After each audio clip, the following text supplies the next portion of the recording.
In questo ponte di Ognissanti, Venezia si conferma tra le mete turistiche più ambite e richieste del nostro paese. In 100.000, forse più, hanno preso d'assalto la città, senza spaventarsi nemmeno davanti al freddo e alla pioggia. Così, per i disagi, immancabili le proteste dei residenti, stretti nella morsa turistica tra vaporetti strapieni e difficoltà a muoversi tra calli e campielli.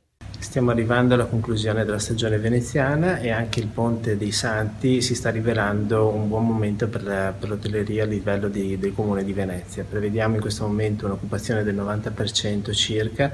Il vicepresidente dell'Associazione Veneziana Albergatori, Daniele Minotto, vede anche una percentuale in possibile miglioramento per le prenotazioni last minute che ormai vanno sempre più di moda. Attendiamo di avere i dati di consuntivo perché fino all'ultimo c'è ancora un po' di spazio da poter completare. Quindi lunedì prossimo sapremo esattamente, siamo convinti che potrà migliorare questo dato. La festività di Ognissanti segna in sostanza anche la conclusione del momento clou sotto l'aspetto della stagione turistica.